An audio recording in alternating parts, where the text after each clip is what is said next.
Vous savez, la réflexion qui m'a amené à intervenir dans le Congo, et je vous l'ai exposé tout à l'heure, mais moi aussi j'ai fait des études à l'université avec des copains, des amis africains, qui me racontaient l'état de leur pays d'origine et la manière dont étaient gérées les affaires publiques avec la complicité des gouvernements de l'Europe, en l'occurrence du gouvernement français. Donc ça fait longtemps que je me suis que j'ai nourri cette réflexion et que pour la première fois, mon parti politique l'a défendu en 2002. Alors évidemment, ça n'était pas entendu. Et même mieux que ça, puisque j'avais organisé un voyage dont d'ailleurs Parfait Kolela était à l'origine, pour tout vous dire. Nous avions organisé la visite de Jean-Marie Le Pen à Johannesburg pour rencontrer Nelson Mandela. La vérité, c'est celle-là. Et au dernier moment, c'est Chirac qui a fait capoter l'affaire.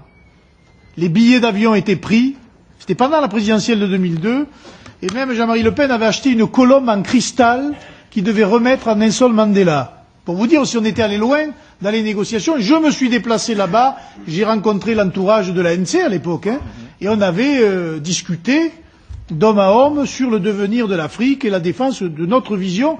Depuis, ça n'a jamais cessé. Mais comme les médias sont un véritable rouleau compresseur et nos adversaires politiques avec, c'est pas facile de se faire entendre. Et là, il s'est trouvé une conjonction de facteurs qui fait que, aujourd'hui, on a un gouvernement français faible, un président faible, une Europe, aujourd'hui, vous l'avez dit, qui subit les assauts d'une immigration totalement incontrôlée.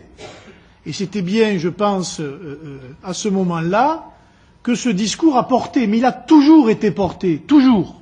Mais il est entendu aujourd'hui, et moi je suis ravi que ce soit entendu de cette manière-là. Et quand vous dites j'ai un profond désarroi personnel parce que j'ai toujours eu l'image diabolisée du Front National, moi je comprends votre désarroi, mais le désarroi, il devrait surtout être celui de constater ce qu'ont fait ces gouvernements avec ces dictateurs africains. C'est ça le désarroi. Moi, quand je vois ce que l'on appelle la France-Afrique, j'en suis désolé pour mon pays.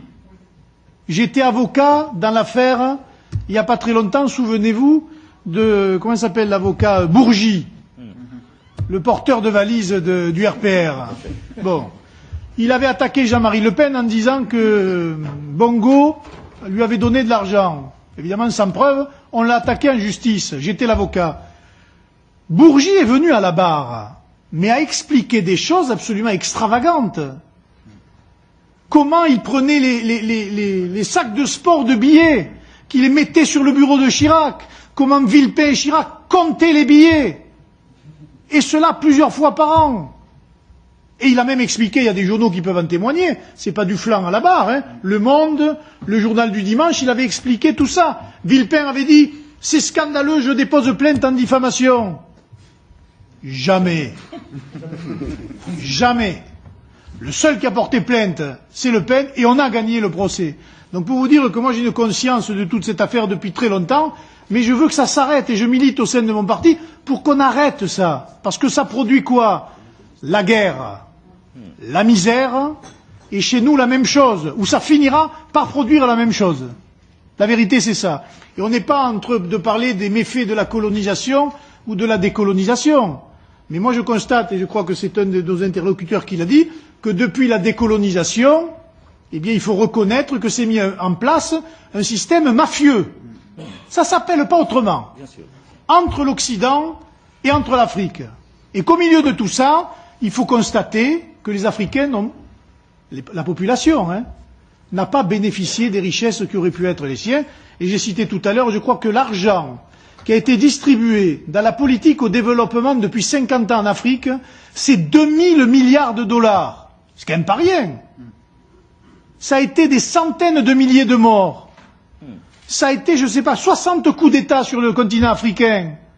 Qu'on me fasse pas croire que ce soit juste sur ce continent que ça arrive et qu'il n'y ait pas de responsabilité.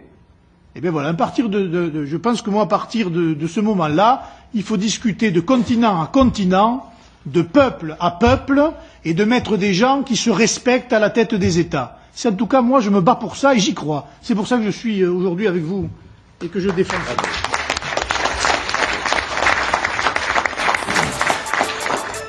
C'est à vous.